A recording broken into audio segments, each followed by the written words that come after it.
할렐루야. 10월 5일 월요일 큐티 영상 시작하겠습니다. 오늘 말씀은 고린도후서 8장 1절에서 15절입니다. 7장의 내용 가운데서 바울은 고린도 교인들과 관계를 회복하는 그런 그 내용이 기록되어져 있습니다. 사실은 1장부터 시작돼서 바울의 그런 마음속에 남아있는 그런 감정의 여러 가지 그런 그 마음들을 표현하면서 계속적으로 7장까지 고린도 교회와 바울의 그런 관계를 회복하는 그런 그 내용이 주로 전개되고 있지요. 이제 8장에서는 좀 더 새로운 그런 측면으로 내용이 나아가고 있습니다. 오늘 내용에서 반복되는 그런 단어는 은혜입니다. 이제 바울은 고린도 교인들이 새롭게 주님의 은혜를 더 누릴 수 있도록 이야기하고 있고, 은혜를 성취하십시오, 이런 그 말로 권면하고 있습니다. 그런데 특별히 은혜라는 그런 그 말이 독특하게 사용되어 있는 것입니다. 한번 볼까요? 8장 1절. 형제자매 여러분, 우리는 하나님께서 마게도니아 여러 교회에 베풀으신 은혜를 여러분에게 알리려고 합니다. 그렇게 이야기하고 있죠. 마게도니아 교회라는 것은 대부분 빌립보 교회를 중심으로 한 여러 교회를 이야기합니다. 바울과 빌립보 교회는 굉장히 친밀한 그런 관계에 있었죠. 빌립보 교회에서 바울에게 여러 번 헌금을 하기도 했고 여러 가지 후원을 하면서 아주 친밀한 그런 관계에 있습니다. 근데 이들이 참 칭찬할 만하다는 거예요. 왜냐하면 특별히 빌립보 교인들이 주님의 은혜를 잘 누리고 있는 것입니다. 그 은혜가 무엇일까요?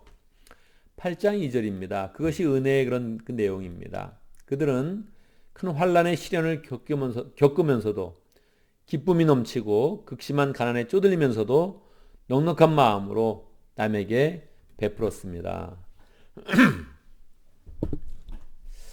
그들은 환난과 시련이 있었습니다. 그랬는데 기쁨이 넘쳤습니다. 이게 은혜라는 거예요. 은혜는 내가 깨닫는 게 아니고 내가 받는 게 아니고 이미 주님의 은혜 가운데서 기쁨이 넘쳐야 되는 것입니다. 환난의 시련을 겪으면서도 기쁨이 넘쳤다. 첫 번째 은혜. 두 번째는 극심한 가난에 쪼들리면서도 넉넉한 마음으로 남에게 베풀었습니다. 우리는 은혜라고 하면 은혜라는 것이 값없이 받는 선물이니까 내가 받는 거, 내가 누리는 걸 생각하는데 바울은 독특하게 해석하고 있는 것이죠. 극심한 가난에 쪼들리면서도 넉넉한 마음으로 남에게 베풀고 있는 그런 모습. 이게 은혜의 진수다. 그렇게 이야기를 하고 있는 것입니다. 빌립보 교회는 이 정도에서 끝내지 않았고 계속적으로 더 풍성함을 나타냈습니다. 3절. 내가 증언합니다. 그들이 힘이 닿는 대로 구제했을 뿐만 아니라 오히려 힘에 지나도록 자원해서 했습니다. 야, 이게 저 사람들이 그래도 형편을 아는데 이 정도 헌금할 수 있을 것이다 생각했는데 힘에 지나도록 그렇게 했다는 거예요. 8장 4절. 그들은 성도들을 구제하는 특권에 동참해달라고. 이 특권은 다른 그런 관주성경에 보면 은혜라고 표현되어 있습니다. 은혜에 동참해달라고 우리에게 간절하게 청하였습니다. 은혜가 뭡니까? 구제 헌금에 동참하게 해달라는 거예요. 사실 바울은 특별히 구제 헌금에 관심이 있었는데 특별하게 예루살렘 교회를 돕는 일에 특별한 열심이 있었습니다.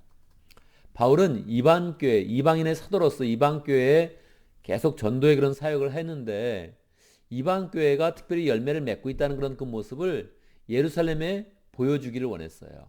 어떻게 보여줄 수 있나? 예루살렘이 그때 흉년이 들어서 굉장히 어려웠는데 이방교회에서 헌금을 해서 예루살렘 교회를 돕는 것을 너무너무 하나님의 은혜 가운데 의미를 부여했던 거예요.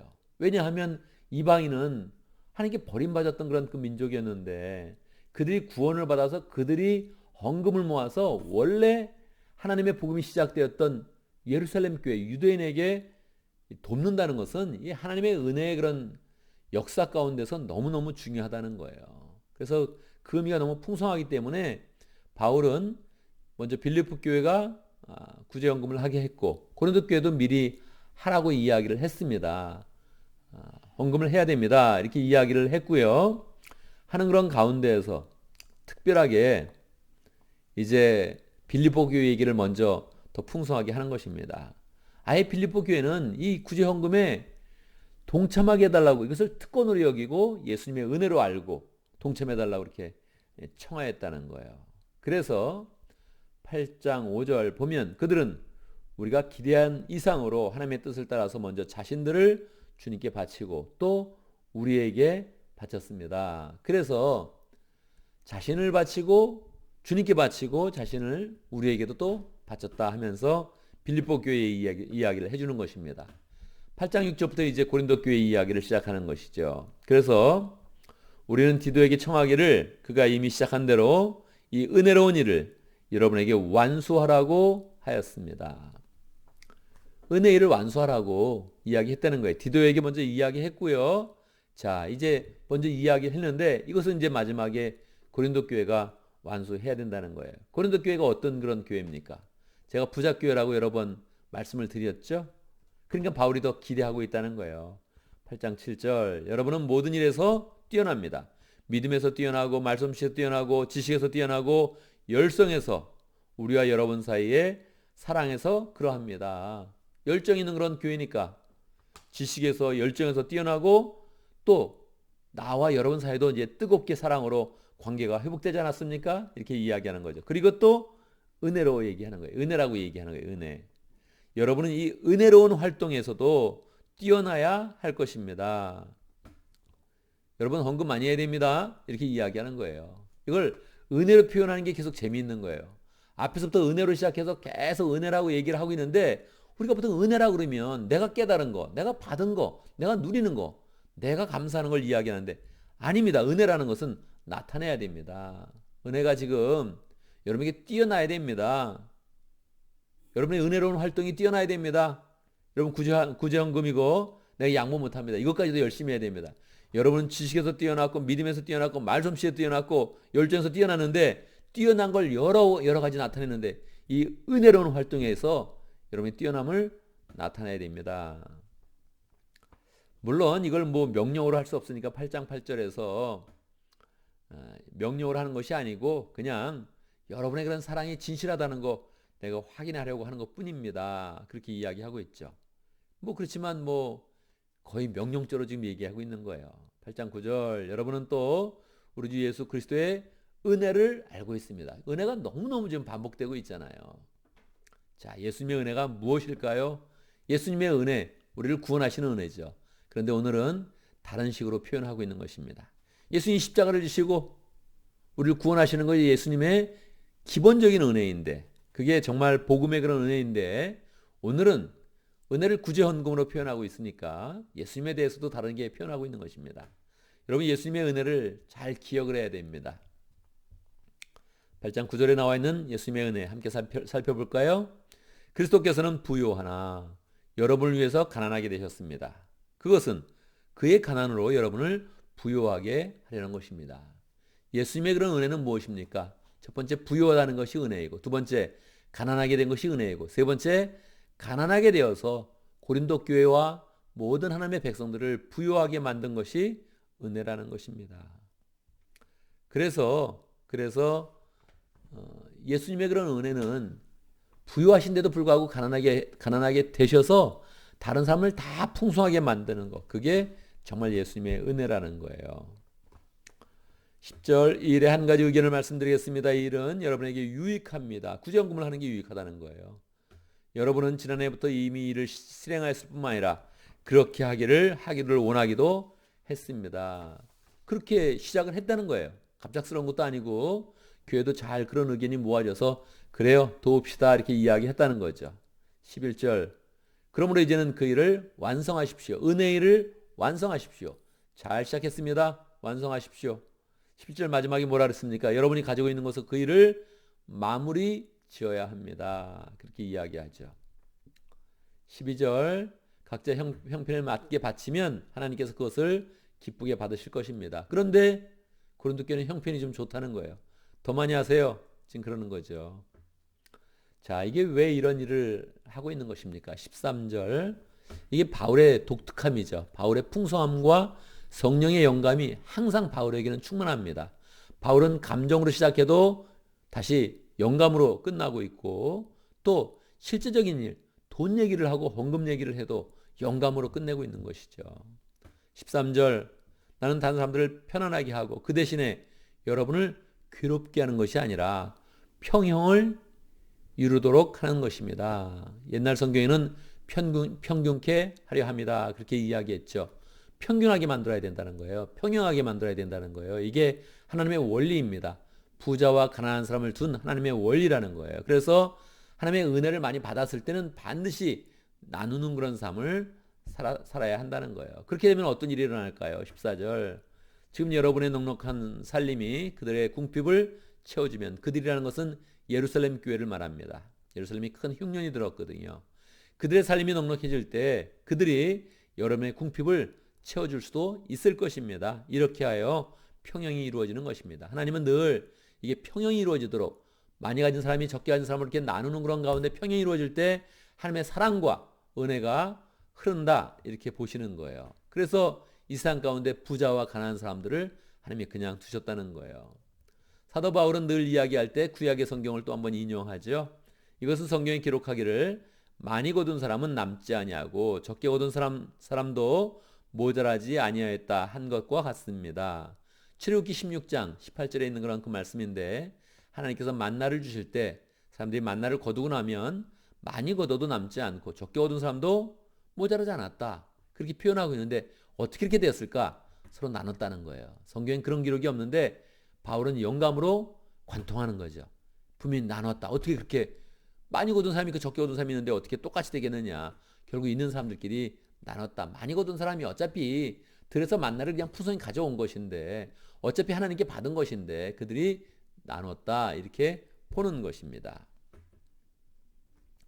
오늘 말씀은 고린도 교회를 향해서 바울이 예루살렘 교회를 위해서 구제 헌금을 하라고 권면하는 그런 그 내용입니다. 근데 헌금하십시오 이렇게 이야기하지 않고 반복적으로 은혜라는 단어를 쓰면서 은혜입니다, 은혜입니다, 은혜입니다, 은혜입니다. 빌립보 교회가 은혜에 동참했습니다. 여러분도 은혜에 동참해야 됩니다. 예수님의 은혜는 이렇습니다. 계속 은혜로서 설명하고 있는 것입니다. 우리가 잘 도전을 받아야 되죠.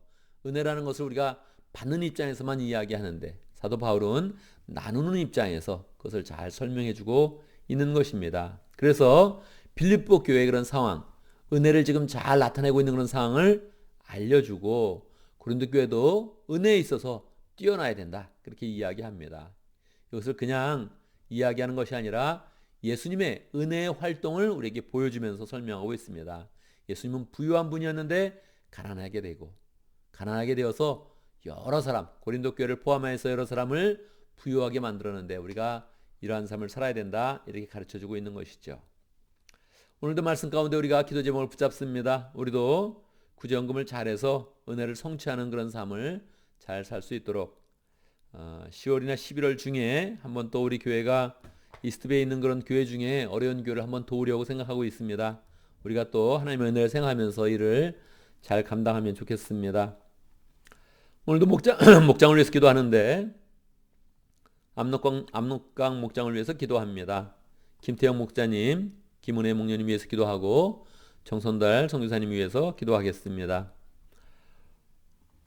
오늘 교회를 위해서 기도하는데 특별히 당회를 위해서 기도하면 좋겠습니다. 당회가 한 달에 한 번씩 만나면서 교회 행정적인 일에 행정일을 처리하고 또 섬기도록 그렇게 노력하고 있는데, 교회를 섬기도록 노력하고 있는데 행정적으로 잘 섬기고, 특별히 이번에 만나면 이번에는 교회 행사와 방향을 정하려고 합니다.